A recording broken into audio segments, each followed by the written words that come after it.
I see the same thing. Your thoughts on the scrimmage coming out of it? Well, I have a lot of thoughts about it, and the thing that you like about going into the stadium is it makes it more game-like. And then we had a non-scripted scrimmage, so Coach had an idea what he wanted.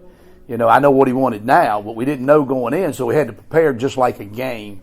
And that helps you as a coach to get ready a little bit too, because when you go out and practice, you have it all scripted out because you want to make sure you get this run, you want to get this run to the left, you want to get this run to this young man and all that, so it made it a lot more game-like. So, that was the big emphasis probably. What my thoughts were, though, about how it went was that I was very pleased, these are the positives, that the first offense and the second offense and the third offense didn't have a lot of the first scrimmage bust. Like, we didn't have 12 guys on the field. We didn't have 10 guys on the field. Neither one are good.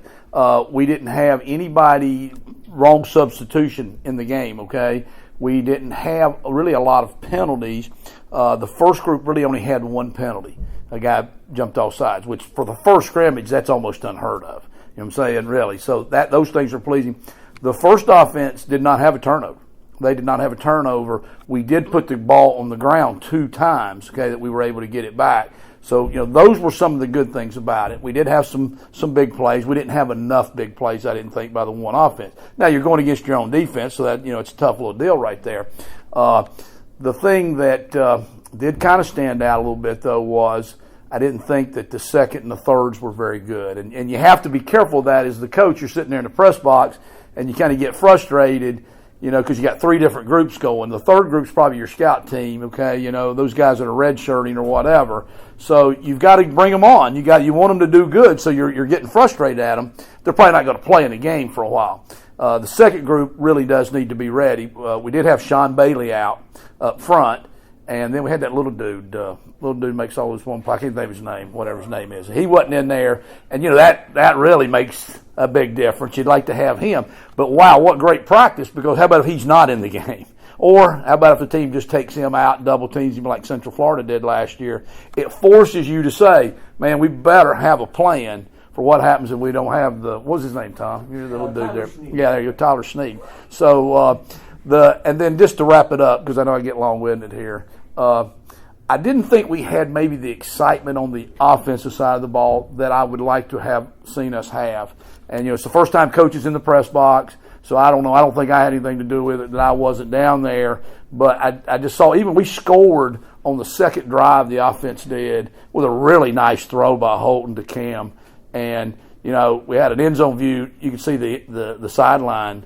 About 3 guys went, like that. Well, that's in a touchdown in a game. I mean, because we're playing it I'd like to see a little more excitement. Later in the scrimmage, Raji Harris made one of the greatest second effort, third effort runs that I've ever seen. It was an unbelievable run. We blocked it well. He popped it. Then about 17 guys hit him. He spun out of it, fought. And I didn't feel like we were chasing the ball or everybody was. I would have thought the coaches would have been having to hold everybody back.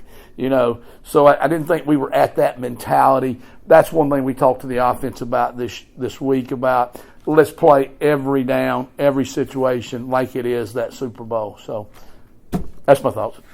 Just that. Good thought. How is the offensive line responding to this many days of consecutive heat? It's hard. It's hard on the big guys. Those guys are all 300 plus, and you kind of say, well, you got to challenge those guys. Those guys got to be the tough guys. But it is the hardest on the offensive line guys.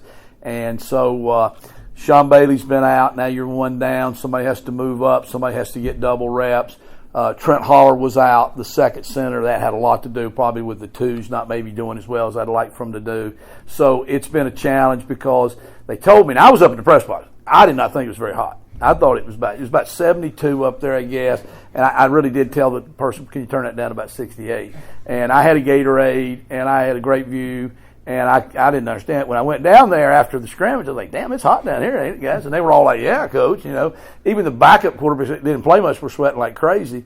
They said the heat index was 106. So I thought, well, okay, you got to take that into consideration. Now, we all know that if you live in this part of the world and you're going to play football games in early September, okay, that could be the case. And we've had some games like that. So we expect Charlotte to be hot. We expect the first game here at noon, since Tom scheduled that game at noon with South Carolina, to be a hot game. So it is stuff, we're doing it, and we need to do it. But that doesn't make them feel better while they're going through it. But they're a tough group. Coach Shanks, he's phenomenal. He ain't going to let them get an inch. You know what I'm saying? Handle the heat better than the players? No. No, he does not. Have you noticed any separation in the battle for the backup quarterback spot? That's a thing that about to what little bit of, that's why I have a little less hair, I guess, now. I'm pulling it out because there's three of them, Mason Garcia, Alex Flynn, and Ryan Stubblefield, and they've all done good stuff, and then they've all not done good enough to really claim that job. And so I heard one of your comments, somebody said something to Holton about it, but, you didn't get to play enough. We played 40 snaps, but that's why he only plays 40 snaps, that's our preseason game, is because we have to make ourselves play those other guys because it's reality. Eventually you're going to have to play somebody else. So you get out there and you want to compete, and everybody wants to win, everybody wants to taunt the other side and a whole bit, but you have to fight that as a coach and say, yeah, but we can't just leave Holton in there. Holton was 16 to 21. Tom counted it wrong. I think he had him 14 for 21. He's from Texas. They don't know math. So he was having a pretty good day. If you leave Holton in there, you're going to look a lot better no matter what. The other guys all had good days today, though. Okay, again, so I'm just going to have to make a decision eventually, probably, and go with your gut feeling because they're not doing it right now. Would you ideally like to make that decision after the scrimmage, especially when the app prep begins after this? That's exactly what the thoughts are. Sometimes you're in there with a competition for the first spot. We're not at this point, and that's okay because Holton can handle that. The team can handle that. They know he's the guy. He's not going to take a day off knowing, okay, well, I've got the job locked up. He's not that guy. But we have to make a decision after the next scrimmage. So all the practices are important as well. So the scrimmages are not the only thing, because you won't get enough situations of them in it. You don't have enough reps. The big guys can't stay out there for 7 hours to get the quarterbacks enough practice. So we'll have to judge it on. We had a really good team period today, and all our team periods are scrimmage. They're really live. I mean, there's no holding back. We had a great red zone deal. Those will be tremendous reps to grade from the quarterback and see how they did. And then, but the scrimmage Saturday, I got to get them equal numbers, try to get some situations created, and then we'll have to make a decision. We'll have to go with it because it's time to roll then. It's time to go play ball. Are you seeing improved communication on the offense with the familiarity between players, not just Holton calling things, but the line, the receivers, tight ends, those guys calling out formation? I am. Where we're at right now offensively, and offense, sometimes there's some growing pains to getting ready to all the things you have to do. We're to the point now where we didn't have a lot of busts, okay, a guy went the wrong way. A guy ran the wrong route, okay? We were in the wrong protection. But where we're at now is the technique wasn't good enough. You didn't stem the DB to get close to him to create the separation. You didn't, stair-step the guy on the route because it was man coverage, not zone coverage, so you didn't separate. Some of the tackles floated too much and then got beat inside in pass protection. So he knew he had that guy. He knew that guy was blitzing. The quarterback saw it. They re-ID'd it. They called the blitz out. We all got the right people going. Somebody got beat because they lunged, or something. They used poor technique. That's the part now offensively. We've got to keep running the same plays, and get those things down. And that's where we're at right now. So on Saturday, Holton brought up last week was his first week since he became the starter not having Tyler Snead. Do you think this has allowed him to grow and not having that number one reliable target? I did not realize that, and that's a good point. I think it puts him in a good situation. As a coach, what you do with your players is you go out there, and this especially with the quarterbacks, you try to put them in uncomfortable positions and situations to prepare them for what can happen. So you're always out there working on drills where not you just drop back and there's great protection and the guy's wide open and you throw it. Okay, you work on going back and then you make them move around, then you make them sprint and bail, and they got to scramble and they got to throw that route on the run. He's got to come out of that route and get into the scramble drill. So you're always doing that, and then you want that chemistry, for the receivers and the quarterbacks and building all that, but then you still want to keep stressing them because how about you're right? How about if something happens to Tyler? And, we've been using Maceo O'Donnell, okay, as a running back because we thought we needed another back, okay, because we got a freshman in Pops working third, but we need a Maceo, and I think he can help us there. With Snead out, we were talking as a staff, and Coach Houston first brought this up. Maceo may have to go back and play some H, okay, receiver behind Snead, just to make sure we got somebody ready. Because Jari Patterson was doing great, got injured. Now, he was back today. Cam, we put Cam in there. He did do some good things, caught a touchdown, and then he had overheat today, and so he was out. So we got to keep working on that.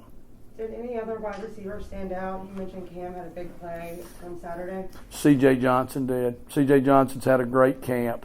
C.J. had 2 just absolute great plays out there. Again, now they don't get a chance to get that many catches because we were spreading it around. I had some of the third down scripted, not only by what play I wanted to run, but who I wanted to run that play to. So we put C.J. in there. I did it with Josiah as well. Josiah ended up getting a turf toe, so we didn't get to do it much with him. Put C.J. on a couple of routes like these are routes we usually throw to Snead. Okay, this is a route we could call it Snead because that's who we throw it to. All right, Snead's not in here. C.J., you're getting that route today. And he went out there and made that play, so that was really, really encouraging. And then right before the half, we did a 2-minute drill, and C.J. had a great play on a 3rd down and 8 where he made the catch, turned up the field, hard physical play, made the first down, or we would have been in a punt situation, made the first down, and got out of bounds. So I thought he was the other one that stood out. Do any of the backup quarterbacks offer anything that Holton – is there a situational thing that any of the guys offer, or are we strictly looking at a backup quarterback? Well, I think no, because really I think Holton can do what we need him to do or what we want him to do. Walter Simmons, the true freshman, is an absolute bullet as a runner. You know what I'm saying? So sometime in there that might become a plan. Walter had a death in the family. He missed about 5 days of practice. I got him back in the scrimmage quite a bit, but didn't get a chance to really get loose. He does have maybe that other ability. He can run at a different level. Yeah, Holton's a good runner. This guy right here is an exceptional runner. But really the other guys, Mason is probably more the dual guy, really. He gives you a good runner too, but, he's got a bullet of an arm too as well. Ryan Stubblefield brings the most energy to the team of anybody out there too. So he's a ham. That's what he is. But I don't see it being that way. Probably it's kind of Holton's team. It's Holton's offense, and I think the consistency with him, is probably the way we go. That's a great question. I think though. Thank you guys. Appreciate y'all. You know that.